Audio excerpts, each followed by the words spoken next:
আসসালামু আলাইকুম। WordPress customise টিউটোরিয়ালে আপনাদেরকে স্বাগতম। আজকে আমরা দেখব যে কিভাবে আমরা জানি যে আমাদের ওয়ার্ডপ্রেস আমাদের একটা কাস্টমাইজ অপশন দিয়ে দেয়। আমাদের থিমে আমি 2015 থিমটা ইউজ করতেছি। এখানে আমরা যদি কাস্টমাইজ যাই তাহলে দেখতে পাবো যে আমরা এখানে সাইট লাইন এবং ট্যাগ লাইন এখান থেকে চেঞ্জ করতে পারি। এখান থেকে কিছু কালার দেয়া আছে, যেটা হচ্ছে যে আমরা যদি চাই ব্যাকগ্রাউন্ড কালার যদি চাই আমরা এখান থেকে চেঞ্জ করতে আমরা পারবো, এবং আমরা এখান থেকে চাইলে হেডার এবং সাইডবারের টেক্সট কালারটাও চেঞ্জ করতে পারবো। হেডার এবং সাইডবারের ব্যাকগ্রাউন্ড কালারও চেঞ্জ করতে পারবো। তো আমরা এখানে চাচ্ছি যে এরকম নতুন একটা প্যানেল অপশন যোগ করতে। সেখানে আমরা চাইলে যে আমাদের এই যে লিঙ্কের কালারগুলো আছে সেগুলো চেঞ্জ করব। তো সেটা কিভাবে করবো সেটা আমি আজকে টিউটোরিয়ালে দেখানোর চেষ্টা করব। তো সেজন্য আমাদের যে ফাংশনগুলো ইউজ করতে হবে, আমাদের প্রথমেই এই ইউআরএলটাতে যেতে হবে। এই ইউআরএলটাতে গেলে যে অ্যাড সেটিং আমাদের যদি আমরা যাই তাহলে দেখতে পাবো যে এখানে যে অবজেক্ট ইউজ করা হচ্ছে WP কাস্টমাইজ যে অবজেক্ট, সেই অবজেক্ট মেথডে অ্যাড সেটিংস এর দুইটা প্যারামিটার লাগবে, একটা হচ্ছে আইডি এবং পরেরটা আর্গুমেন্ট। তারপরে আমাদের যে ফাংশনটা ইউজ করতে হবে সেটা হচ্ছে অ্যাড সেকশন, এবং অ্যাড সেকশনে আমাদের দুইটা প্যারামিটার লাগবে একই রকম ভাবে একই মেথডে, একটা আইডি এবং পরে আর্গুমেন্ট।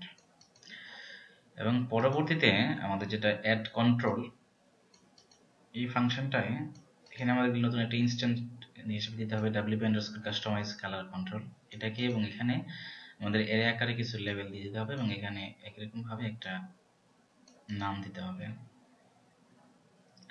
তো আমরা শুরু করি আসলে কিভাবে করা যায়। তো আমি যদি কাজটা শুরু করি, আমি যেহেতু থিম ইউজ করতেছি 2015, তো সেই ক্ষেত্রে আমি 2015 এর functions.php তে কাজটা করে দেখাবো। প্রথমে আমরা একটা ফাংশনের নাম নিয়ে নিই,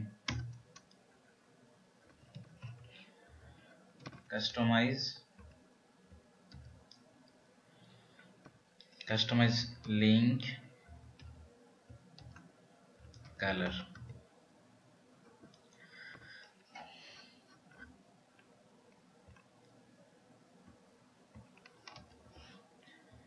এবং এখানে আমাদের এটাকে ফাংশনটাকে ওয়ার্ডপ্রেসে চিনে দিতে হবে, সেজন্য আমরা একটা হুক ইউজ করব, যেটা হচ্ছে অ্যাড অ্যাকশন। আমাদের এই দুইটা প্যারামিটার আমাদের এখানে লাগবে, সেটা হচ্ছে আমরা এখানে যে হুকটাতে আমাদের ফাংশনটাকে সেট করব সেই হুকটার নাম হচ্ছে কাস্টমাইজ রেজিস্টার।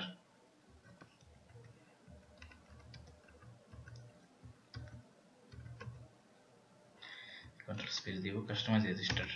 এই হুকটাতে আমরা ফাংশনটাকে সেট করব, দেন আমাদের পরবর্তীতে ফাংশনের নেমটা দিয়ে দিতে হবে যথারীতি। দেন এইখানে তো প্রথমে আমাদের এখানে যে অবজেক্ট মেথডে যাবে যেটা হচ্ছে যে WP_customize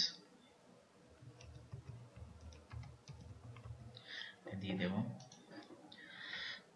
এখন WP_customize এই অবজেক্ট ধরে যদি ডাটা যায়, এখানে একটা অ্যারে আকারে অবজেক্ট সাইন দিয়ে দেব, অবজেক্ট সাইন। দেন আমাদের যেটা বলছিলাম যে ইউআরএলটা প্রথমে দেখাচ্ছিলাম যে অ্যাড সেটিংস, এই যে অ্যাড সেটিং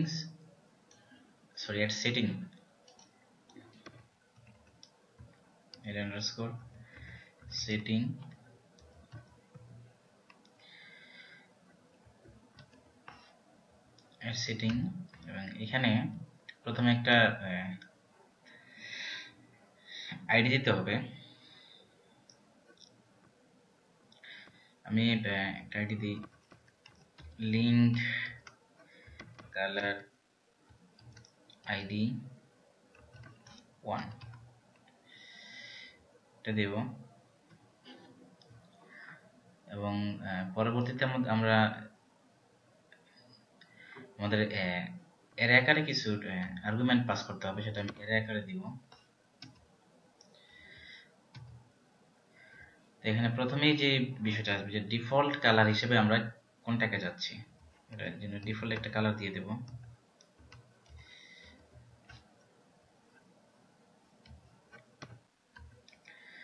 ডিফল্ট কালার হিসেবে আমি একটা ভ্যালু দিয়ে দিলাম, এই ভ্যালুটা দিয়ে দেব। এবং পরবর্তী যে এটা আসবে সেটা হচ্ছে transport.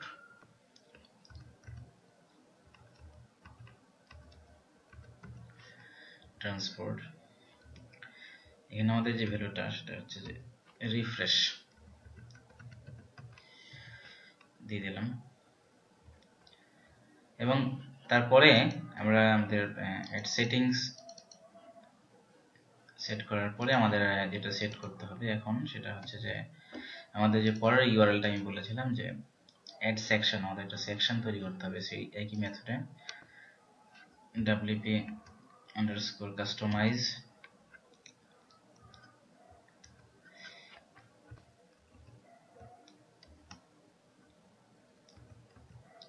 add section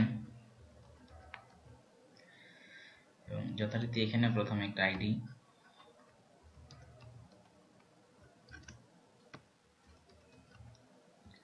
link colour ID 2, পরবর্তীতে এখানে আমরা কিছু আর্গুমেন্ট পাস করব অ্যারে আকারে।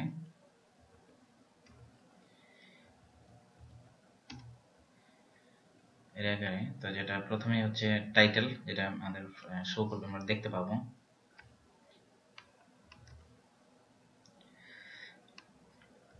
টাইটেল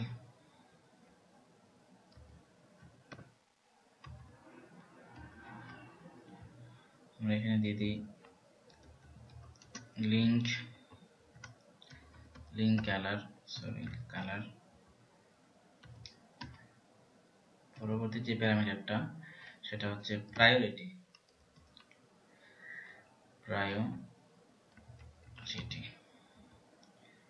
আমি প্রায়োরিটি দিয়ে রাখলাম 20। এবং তারপর আমাদের হয়ে গেল। আমি একটু দেখে আসি যে কি অবস্থা হয়। রিফ্রেশ করলাম, কাস্টমাইজে গেলাম, আমাদের কিছু আসেনি এখনো।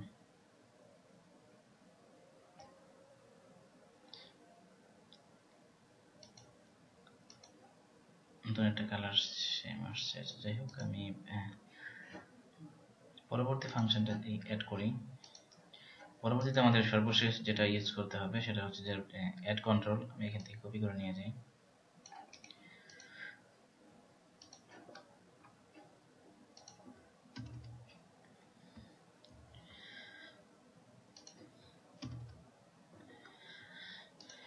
অ্যাড কন্ট্রোল এখানে নতুন একটা ইনস্ট্যান্স নিয়ে এটাকে ডিক্লেয়ার করা আছে। এখানে লিঙ্ক কালার আমি এখানে একটু চেঞ্জ করে দিই, যেহেতু আইডি সামথিং। কালার এখানে লেবেল হবে কালার দিয়ে দিই। আর এখানে যেহেতু আমরা টেক্সট ডোমেইন ইউজ করতেছি 2015, তাহলে আমরা এখানে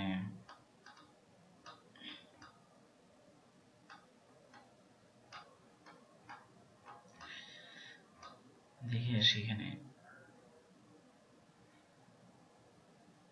এই যে ল্যাঙ্গুয়েজের জন্য 2015 টেক্সট ডোমেইন, এটা আমরা সেট করে দিই।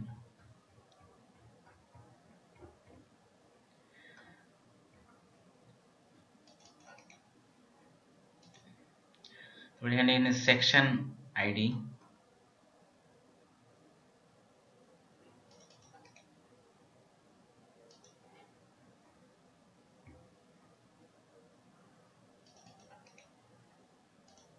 এবং এখানে সেটিংস আইডি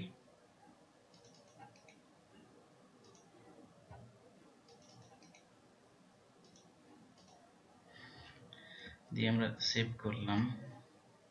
এবার যদি যাই,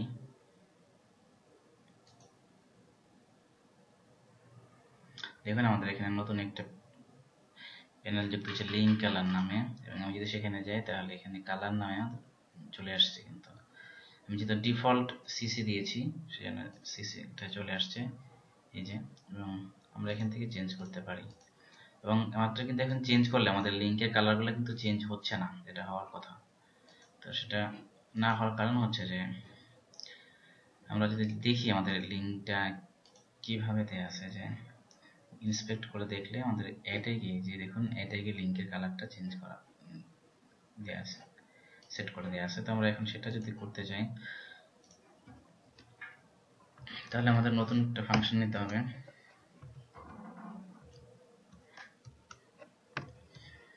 সেট লিঙ্ক কাস্টমাইজ কালার নামে একটা ফাংশন নিলাম, এবং আমরা এটাকে একই রকম ভাবে অ্যাডিকশন করে দিতে হবে। আমাদের হুকটাকে সেট করব আমরা WP হেডে,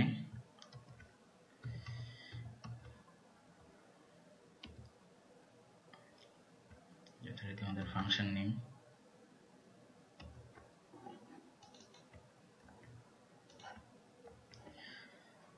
তো তারপর আমরা যদি এখানে স্টাইলাইজ করবো অর্থাৎ CSS লিখবো, আমাদের এখানে প্রথমে অবশ্যই আমাদের PHP-টাকে ক্লোজ করে দিতে হবে, এবং এখানে আবার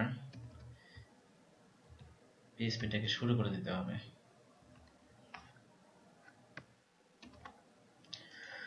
এখানে আমরা স্টাইলাইজ করতে পারবো, এই জন্য আমরা স্টাইল টাইপ টেক্সট CSS, এখানে যদি আমরা স্টাইলাইজ করি আমরা যেটা দেখতে পাচ্ছি যে আমরা যদি স্টাইলাইজ করতে চাই তাহলে আমরা প্রথমে আমাদের যে লিংকের কালারগুলো আছে সেটা চেঞ্জ করতে গেলে আমাদের যদি অ্যাটাগে আছে লিংক, এটাকে ভিজিটেড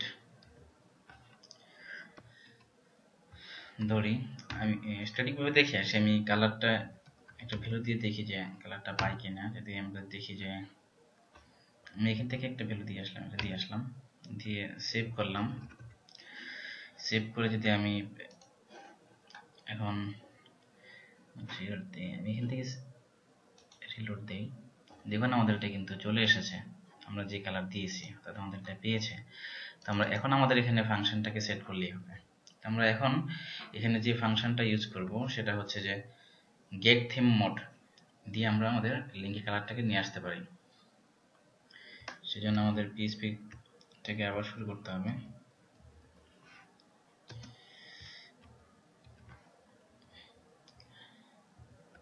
ইকো করে দিতে হবে, ইকো আমরা যদি যে get underscore theme underscore mode, আমরা ফাংশনটা এখানে দেখতে পাচ্ছি। গেট থিম মোডস, এখানে মোডস হবে, মোড সরি এই ফাংশনটা হবে গেট থিম মোড, এবং এখানে গিয়ে আমরা আমাদের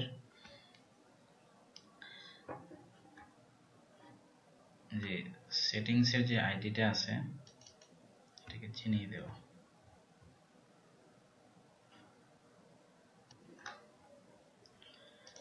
অর্থাৎ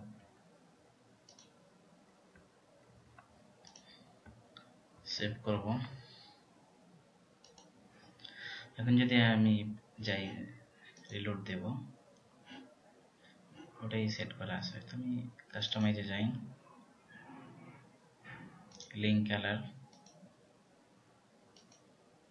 দেখুন যদি এটা দিয়ে সেট করেই হয়ে যাচ্ছে। তাতে আমরা চাইলে আমরা আমাদের কাঙ্ক্ষিত কালারে এখানটা চেঞ্জ করতে পারি খুব সহজেই সেটা।